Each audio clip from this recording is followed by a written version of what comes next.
Hello, everyone. So I'm exhausted today. I just got off work but I've been thinking about something to talk about, and it is this thing which I think is part of your healing, but it's about recognizing your part in the whole relationship. Obviously, you went into a relationship that you ignored the red flags, and then before you knew it, you were trauma bonded to this person, not to mention they were your twin flame or soulmate or whatever they are or were to you. And then when the relationship ends and the whole thing just seems like a total clusterfuck and you're like, what happened? You definitely take some time basically looking at your responsibility within that relationship. And besides the red flags, I think that, yes, you are dealing with a toxic person who is basically unsafe. And so you have that, and that is already difficult. But speaking from my own experience, looking at ways that you could have done something different and ways that you can improve going forward in all your other future relationships. For me, reactive abuse was a huge one. I felt like I was always sort of like there was always like my finger was on the trigger. And the longer I was with him, the worse it seemed to get. And I didn't realize that it was due to the stress that the relationship was causing me.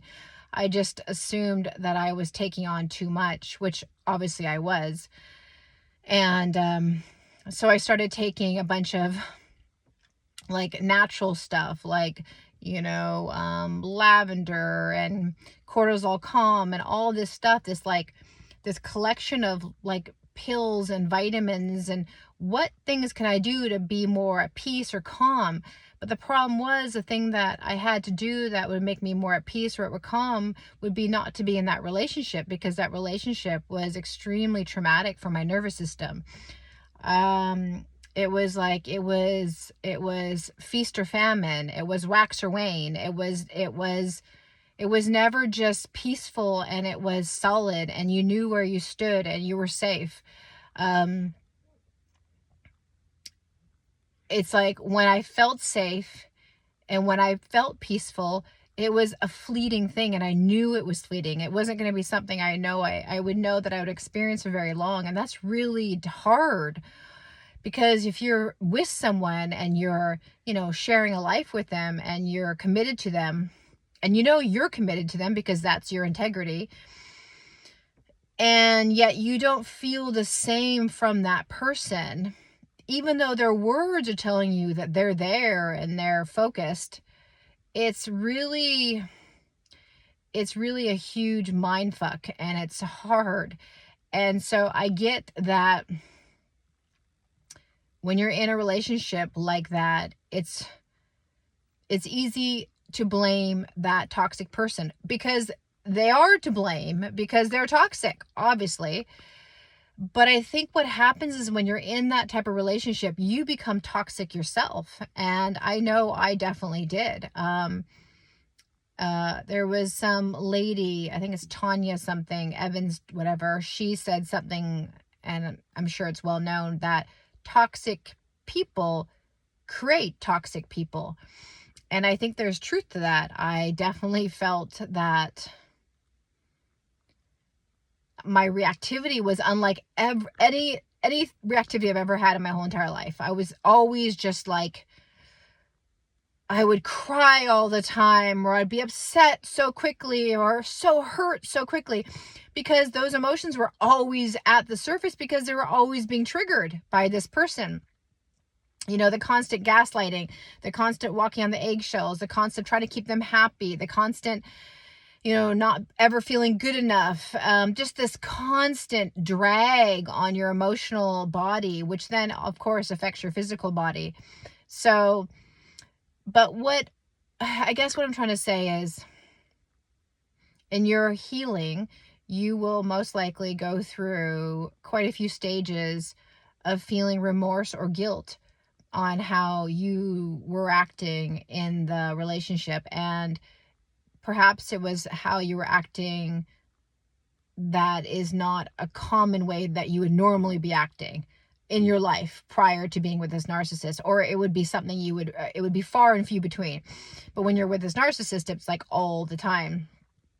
And I think that feeling is completely natural, and I think it's healthy to introspect, and it's healthy to glean things that you figure out in your mind from that experience. Like for me personally, I'm actually a pretty calm person.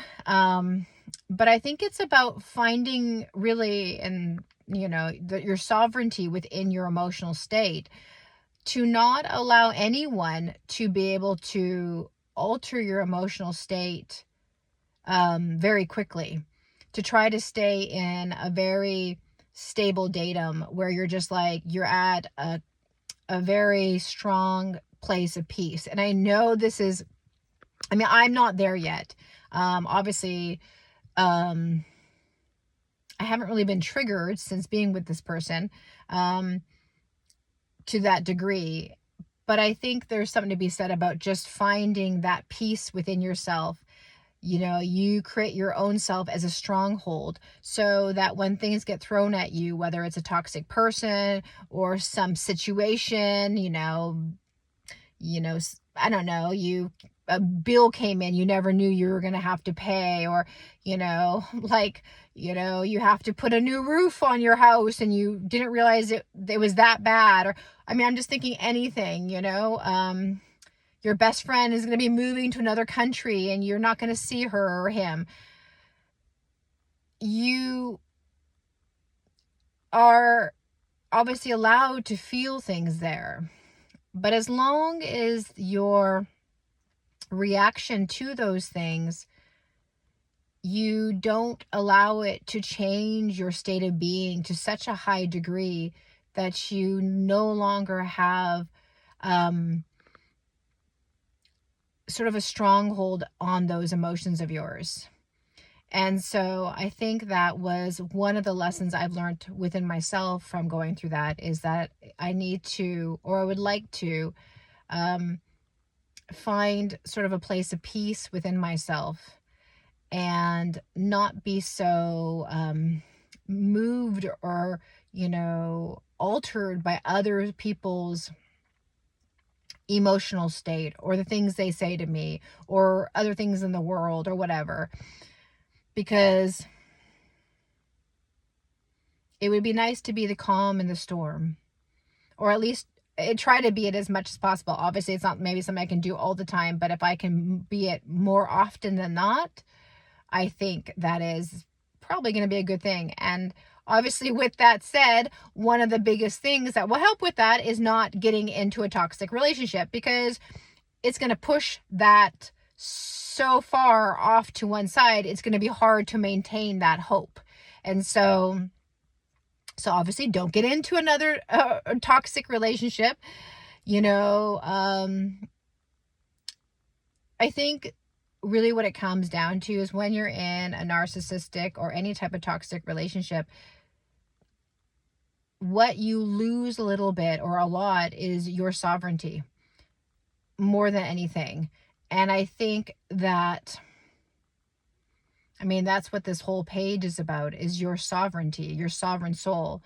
And you lose it, you give it away, and you don't even realize that you're losing it and you're giving it away.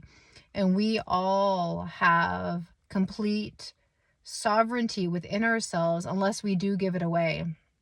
And we could always obviously take it back and build it back up. And it takes a little bit of time after you leave a narcissistic relationship. But I know it's there for you. And we need to come to that place of balance within ourselves and strength, so that we have our sovereignty, our sovereign emotions, our sovereign body, and that no matter what happens outside of ourselves, we always maintain that, or at least we maintain it as long as we can. So I'm exhausted. but I just wanted to, it was on my mind, and I just wanted to throw that out there. My information's below if you need energy work, or if you'd like to have a one-on-one chat session. I am here to just basically listen to you, help guide you if I can.